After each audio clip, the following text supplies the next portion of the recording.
In a small town in Africa lived a woman named Amarachi.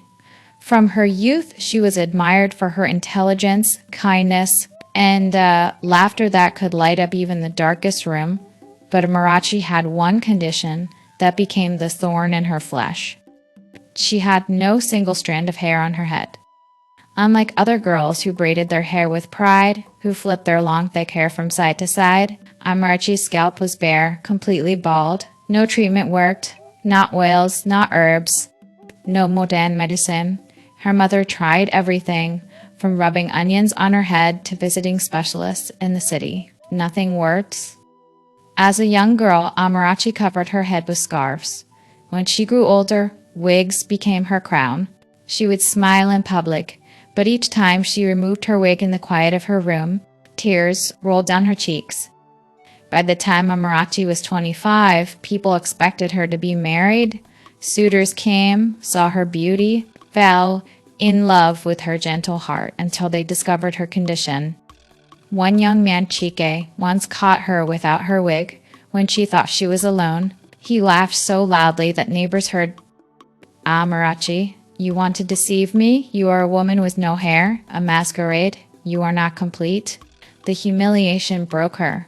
For days she couldn't eat. Another suitor who had almost fixed a wedding date walked away after his mother warned him. Don't marry a woman with no hair. Such women bring shame to the family. How will she attend meetings with other wives? She will look like an elder before her time. Each rejection stabbed her soul.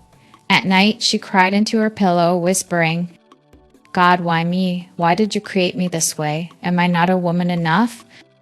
Her friends tried to encourage her. Amara, don't cry, the right man will come. You are beautiful, with or without hair. But their words couldn't erase the echo of insults that replayed in her mind.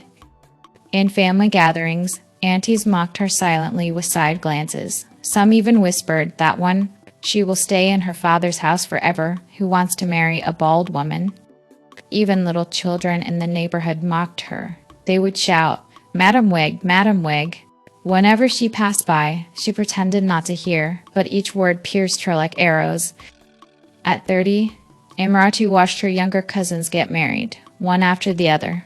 Their bridal hairstyles were always elaborate, decorated with beads and flowers.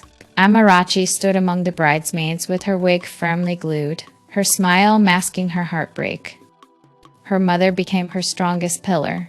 Often, she would gather Amarachi in her arms like a little child and pray over her. My daughter, the God who created you will never forsake you. You are fearfully and wonderfully made. The right man will love you as you are. At night, Amarachi herself would kneel before her bed, tears streaming down, praying, Lord, if marriage is in my destiny, let it come. Don't let my condition close the door of happiness. Send me someone who will see my soul, not my scalp. Her pastor also encouraged her, preaching that Hannah in the Bible was mocked, yet God remembered her. Your story is not over, Amarachi, he said one Sunday. Your hair does not define your womanhood. Your heart does. At 33, Amarachi was no longer expecting miracles. She had almost resigned herself to singlehood, until one day she met Obinna. Obinna was not the kind of man Amarachi expected. He was humble, kind-hearted, and had faced his own share of life's battles. From the first day he met her at a friend's wedding, he admired not just her beauty, but the way she carried herself with grace. They began talking, then spending time together. Amarachi tried her best to hide her condition, but one evening she decided to confess, trembling with fear.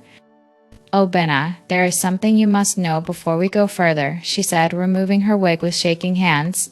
Tears filled her eyes. This is who I am. I have no hair. Men have mocked me, rejected me, called me names. If you want to leave, please leave now. Obinna looked at her, not with shock, not with pity, but with love. He touched her bare head gently and said, Amarachi, this is nothing. Hair does not make a woman. Your heart, your kindness, your strength, that is what I see. And I love you with or without hair. You are mine. Amarachi broke down, sobbing uncontrollably. For the first time in her life, she felt truly accepted. When the news spread that Obina wanted to marry Amarachi, tongues wagged again. Some laughed. So this man did not see any other woman. He wants to marry bald-headed Amarachi. Wonders shall never end. But Obina stood firm. On the wedding day, Amarachi walked down the aisle in her elegant gown. Wig or no wig, it didn't matter. Love radiated from her face. Her mother wept tears of joy, thanking God for answering prayers. As Obina placed the ring on her finger, Amarachi whispered silently, "Thank you, Lord. Thank you for sending me a man who looked beyond my condition." From that day on, her story changed. She became a living testimony that no matter the rejection, no matter the insults, when God says yes, no man can say no. The moral lessons of this story is that beauty is not in hair, skin, or outward appearance. True love sees the soul, not the scars, and God's timing is always perfect. Thank you for listening. I appreciate. Bye.